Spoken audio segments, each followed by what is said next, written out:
Bonjour à tous, donc dans cette vidéo, j'aimerais conclure avec vous les halachot, les règles concernant la Tvilat Kelim.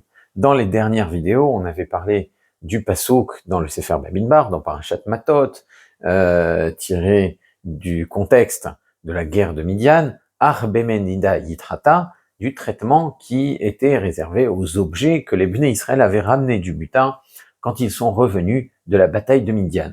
Et on avait dit que les Chachamim, les sages, avaient déduit de ce pasouk, Arbemenida Yitrata, que les objets, certains objets du butin, c'est des objets en tout cas qui servaient aux aliments, devraient être trempés dans un mikvé dans la mesure où ils rentrent à présent dans le domaine du juif. On avait expliqué que ça ressemblait un petit peu à l'immersion de la conversion. On avait expliqué que ça ressemblait un petit peu aux tvilot, aux immersions du Kohen Gadol quand il devait servir dans le Kodesh HaKodashim. Donc à partir du moment où l'objet rentre dans les domaines du juif et est censé servir maintenant à une tâche sacrée, à un service divin, eh bien cette consécration, cette élévation dans la Kedusha devait se matérialiser par l'immersion dans un mikvé. On avait dit que cette obligation concernait les Kele Seuda, les objets qui servent à préparer et à servir les aliments, en métal ou en verre, si ces objets sont en métal ou en verre. Un tel objet, un Keli Seuda, qui serait en plastique, des verres en plastique, des bols en plastique, ou en faïence, ou en bois, sont dans l'absolu dispensés de la tvila. On avait posé la question de certains objets qui étaient composites. Est-ce qu'on doit tenir compte de l'enrobage d'une casserole métallique, par exemple, etc. Et on s'était posé la question des objets électriques. Est-ce que des appareils d'électroménager doivent être trempés au mikvé? Alors, il y a certains appareils pour lesquels ça ne pose pas de problème, on va dire. Le plat qui tourne dans un micro-ondes peut être facilement retiré et trempé au mikvé. On n'est pas obligé de tremper le four à micro-ondes, puisqu'on peut tout simplement tremper le plat en verre sur lequel on va poser les aliments. Donc, ce plat, c'est ce qui est en contact avec la nourriture, c'est ce qui doit être trempé. Pour les robots, les mixeurs, les blenders, etc., eh bien, on peut très simplement tremper le bol qui contient la nourriture. On peut aussi tremper les couteaux qui vont être en contact avec la nourriture. Ce sont les couteaux qui sont en contact avec la nourriture, même si il y a une pièce en plastique qui le relie, qui s'emboîte dans le robot. L'essentiel, c'est ce qui est en contact avec la nourriture. Donc, ça doit être trempé et c'est facile à tremper. Donc, voilà, ça, c'est pour ces objets qu'on peut facilement décomposer et démonter. Mais il y a des appareils électroménagers comme des bouilloires, les grippins, les croque-monsieur, qu'on peut pas démonter si facilement. Alors, si le croque-monsieur, vous pouvez retirer les plaques et tremper les plaques, tout va bien. C'est facile, vous trempez les plaques au mikvé, c'est ce qui est en contact avec la nourriture, ça ne pose pas de problème. Mais certains croque-monsieur ne sont pas démontables. On ne peut pas retirer les plaques pour les tremper au mikvé. On peut pas facilement tremper un grippin. Un grippin, c'est une seule pièce. Est-ce qu'on est obligé de le tremper au mikvé? Après tout, c'est un objet qui sert à préparer de la nourriture, a priori. Ce qui est en contact avec la nourriture, ce sont des pièces métalliques qui sont là justement pour tenir le pain pendant qu'il est en train de chauffer, pendant qu'il est en train de griller. Et donc c'est un Keli Seuda métallique dont ce qui est en contact avec les aliments, c'est en métal, donc ça doit être trempé au mikvé. Donc la question se pose d'un autre côté, tremper dans un mikvé un appareil électrique, c'est risquer des courts-circuits et c'est peut-être risqué de le perdre même. Alors il y a plusieurs pistes qui peuvent dispenser ce genre d'appareil de la Tevila. Vous avez déjà un argument qui consiste à dire que les aliments qu'on met dans le grille-pain sont déjà comestibles. Ils sont pas rendus plus comestibles quand on les a fait passer par le grille-pain ou par le croque-monsieur ou par la bouilloire. Ils sont peut-être devenus meilleurs, on préfère les consommer plus chauds, on préfère les consommer plus grillés, mais la tranche de pain, elle était comestible avant qu'on la mette dans le grille-pain ou avant qu'on la mette dans le croque-monsieur. Et de plus, on va pas servir avec un croque-monsieur, on va pas servir avec un grille-pain. On va d'abord retirer l'aliment qui s'est un peu réchauffé, et ensuite on va le servir. Donc, c'est pas un Keli Seuda à proprement parler, puisqu'il ne sert ni à rendre l'aliment comestible, ni à servir l'aliment à table. Donc, on pourrait dire que ce n'est pas vraiment un Keli Seuda. Bon, c'est un argument que j'ai du mal à comprendre, mais c'est ce que j'ai trouvé dans les poskim. Il y a un autre argument qu'il me semble avoir lu dans une tchouva du Rav Ben Sion Abba Shaul. J'ai essayé de la retrouver mais j'ai eu du mal à retrouver la référence de cette tchouva du Rav Ben Zion. Si vous arrivez à les retrouver, je vous remercie de me faire part de la référence, mais il avançait comme argument le fait que ces objets-là, ces appareils, ne peuvent fonctionner que s'ils sont branchés sur le secteur. Or, quand l'appareil est branché sur le secteur, on peut dire qu'il est attaché à l'immobilier. Il est mechoubar la karka. Il est mechoubar la karka et c'est plus un keli à proprement parler. Un keli, c'est quoi? C'est un objet meuble. C'est un bien meuble. Un bien qui se déplace. C'est ce qu'on appelle un métaltel. Un métaltel, un objet meuble, peut devenir impur, peut se purifier dans un mikvé. Il est lié à ce qu'on appelle la Torah de mikvé. La notion de mikvé, de purification, est liée aux règles de pureté et d'impureté. Alors même si cette villa de kelim qu'on effectue quand on trempe les objets au mikvé, quand on les acquiert, n'a rien à voir la pureté et l'impureté, ils sont pas impurs, on les rend purs, c'est pas exactement ça, on les consacre, certes, mais la notion d'immerger un objet dans un mikvé pour le réparer, c'est lié quand même à, puisqu'on parle d'un mikvé, on ne peut l'appliquer que sur des objets qui rentrent dans la catégorie d'objets qui peuvent devenir impurs et peuvent se purifier dans un mikvé. Donc, si c'est un objet qui est pas mechoubar la karka, c'est une assiette, une table, etc., ce genre de choses, même une table, à l'époque de la Mishnah, on parlait de tremper des tables dans les mikvaot, parce que ce sont des biens meubles, et a fortiori des assiettes, des couverts, etc., tout ça peut devenir impur et peut redevenir pur quand on les trempe à nouveau au mikvé. Donc, les biens meubles, qui ne sont pas mechoubar la karka, sont liés à cette immersion dans un mikvé. Mais, un grille-pain qui ne fonctionne que quand il est attaché, mechoubar la karka, quand il est branché sur le secteur, lui peut être considéré comme quelque chose qui fait partie de l'immobilier, il fait partie de la maison, il fonctionne pas s'il n'est pas branché. Alors il fonctionne pas s'il n'est pas branché. Je parle pas bien sûr d'un niveau juridique, c'est un bien meuble. Certes, c'est un bien meuble, mais son fonctionnement est conditionné au fait qu'il soit attaché il soit relié au secteur. Donc, on peut dire qu'alariquement concernant les lois de pureté et d'impureté et de façon indirecte, conséquemment concernant notre mitzvah de Tvilat Kelim, eh bien, il n'est pas lié, il n'est pas concerné par la Tvilat Kelim. Tandis que les assiettes, eux, fonctionnent, entre guillemets, sans avoir besoin d'être liés au sol. On peut déposer des aliments dedans sans les brancher. Par conséquent, il y a une notion de Tvilat Kelim. Donc ça, c'était un argument du Or Letzion. Alors c'est en s'appuyant sur ces arguments-là, par exemple, que le Rav Moshe Feinstein, le Rav Ovadia Yosef vont dire que Me'aikar Adin, selon la stricte halakha, on n'est pas obligé de tremper des grille-pains, des croque-monsieur ou des bouilloires au mikvé. D'accord. Me'aikar Adin, on est dispensé. Alors maintenant, concernant le deuxième argument, c'est quand même assez intéressant. Vous avez un Pitrei Tshuva qui est rapporté dans le Shulchan Aruch, dans le Shulchan Aruch Yoredea, Siman Kufraf, qui rapporte le cas de grandes cuves métalliques qui servaient à préparer la bière. Or, pour utiliser ces grandes cuves métalliques, on les fixait au sol. Il tranche que malgré tout, ces grandes cuves métalliques restent des kélim. Donc soit tu les trempes au mikvé, soit tu trouves une autre solution. On va voir qu'il y a d'autres solutions qui existent pour pouvoir les utiliser. Mais si un juif acquiert ces grandes cuves, eh bien il peut pas les utiliser sans les avoir trempées au mikvé ou sans avoir effectué une des autres solutions qui existent. Et dans l'absolu, on peut pas les utiliser sans immersion dans un mikvé. Pourtant, on les utilise quand les ayant fixés au sol. Par conséquent, ça détruit un petit peu l'argument concernant le grille-pain et concernant le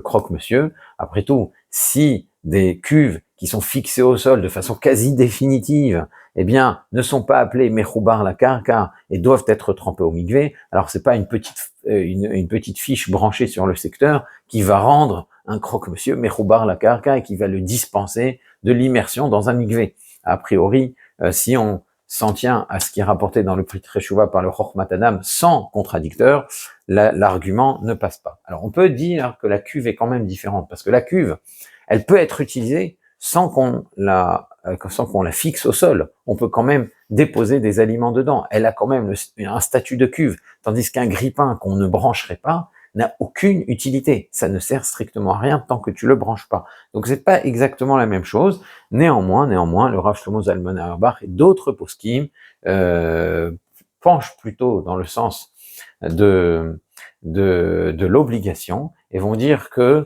nos grippins et nos croque-monsieur ressemblent plus à la cuve du Chochma d'Adam qu'à autre chose, et qu'à quelque chose qui est mechoubar la karka, qu'à de l'immobilier, et par conséquent sont concernés par la Tvilat Kelim. Alors qu'est-ce qu'on doit faire? Alors qu'est-ce qu'on va faire pour ces appareils-là? Si on suit le Rav Shlomo Zalman Auerbach, et c'est idéalement la position qui serait préférable, eh bien on trempe l'appareil dans le mikvé. Alors évidemment, il y a de quoi avoir peur d'abîmer l'appareil. On peut avoir peur du court-circuit. Évidemment, si on trempe cet appareil, on ne va pas l'utiliser immédiatement. On doit attendre quelques jours, 3 jours, de façon à être sûr que l'appareil est entièrement sec, y compris les circuits internes, et on pourra alors l'utiliser en étant sûr de ne pas provoquer de court-circuit et qu'il ne soit pas abîmé. Donc pour les courageux, on peut se sortir du doute en les trempant sans bracha, bien sûr, puisqu'il y a quand même une incertitude qui demeure. On peut aussi avoir recours à un autre subterfuge. Alors même si les décisionnaires n'aiment pas trop ce subterfuge-là, ils disent que c'est un subterfuge, c'est le Tashbatz, il me semble, qui condamne cette façon de faire. Il trouve que c'est ce qu'on appelle une harama, c'est un subterfuge, c'est ça, c'est un contournement de la loi qui n'est pas louable. Et dans notre cas où justement, de toute façon, il y a matière à débat, on peut ajouter ce subterfuge. On pourrait, par exemple, donner l'appareil à un non-juif de ses connaissances et lui demander: est-ce que tu me laisses l'utiliser? C'est à toi, le grille-pain est à toi, le croque-monsieur est à toi, mais est-ce que tu me laisses l'utiliser, est-ce que tu me le prêtes?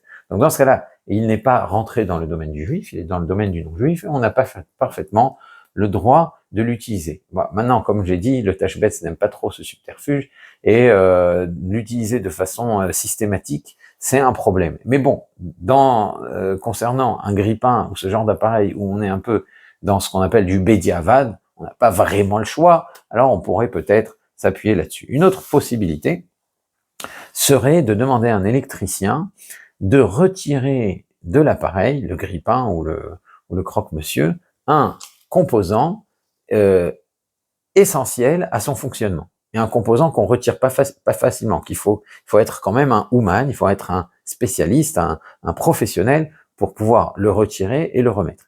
Donc, étant donné que cet électricien va retirer de l'objet cet élément, l'appareil n'est plus fonctionnel. Il n'est plus fonctionnel, il n'existe plus, il est cassé, il est brisé. Et on va remettre ce composant, on va replacer ce composant, alors qu'il appartient déjà au juif.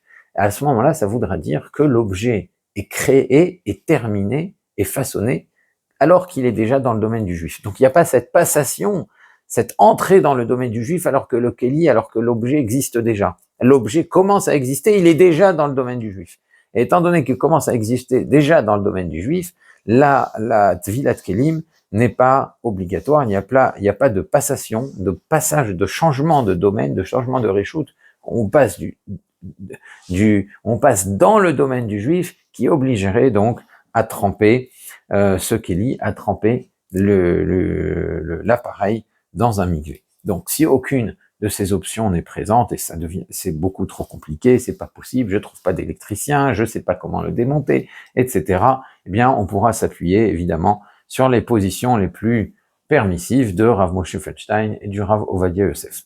Un autre point concernant la Tvilat Kelim qui manquait, ça concerne la bracha, la bénédiction. Alors, avant de réciter la bracha, donc quand on sait qu'on a un objet sur lequel il n'y a pas de débat, des assiettes en verre, des couverts en métal, etc., sur lequel il n'y a pas de débat, il y a une bracha récitée. Et même si je n'ai que des objets en verre à tremper, on récite aussi la bracha, parce que ça reste au moins une obligation des Rabbanan. Et pour une obligation des Rabbanan, on récite la bracha, comme on le fait pour la Adlakat Nerot, par exemple. Excusez-moi. Donc, comme on le fait pour la Adlakat Nerot, il y a une obligation de tremper des objets en verre, des verres en verre, des assiettes en verre. Et cette obligation est des Rabbanan. Et pour une obligation des Rabbanan, on récite une bracha.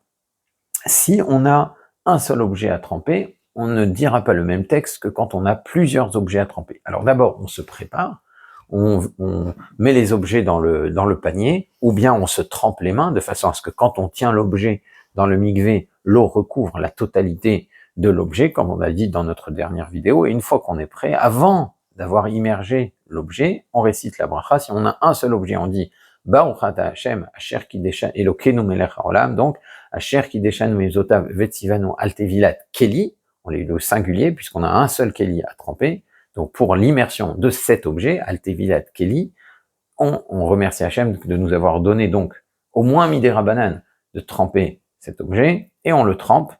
Et si on a plusieurs objets à tremper, donc on dit Altevilat Kelim, et on commence à tremper les objets. On ne s'interrompt pas entre la bracha et l'immersion. On ne doit pas s'interrompre.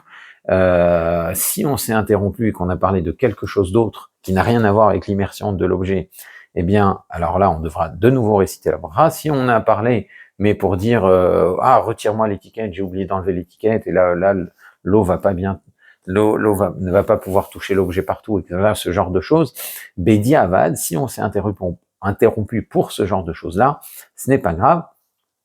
Et on n'a pas besoin de réciter la bracha à nouveau. Donc, pour un keli, altevilat keli, pour plusieurs kelim, pour plusieurs ustensiles, altevilat kelim, et ensuite on trempe l'objet jusqu'à ce qu'on soit sûr qu'il n'y ait plus de bulles, que l'objet est entièrement immergé, et une seule tevila suffit. Alors, il y en a qui trempent 3 fois pour la chazaka, ça veut dire que j'ai trempé 3 fois, je suis sûr d'avoir fait ce qu'il faut. Il y en a qui le trempent 7 fois pour la symbolique, parce que c'est une création peut-être, mais en tout cas, ça n'a rien d'obligatoire. Ce qui est obligatoire, c'est de les tremper une seule fois et bien.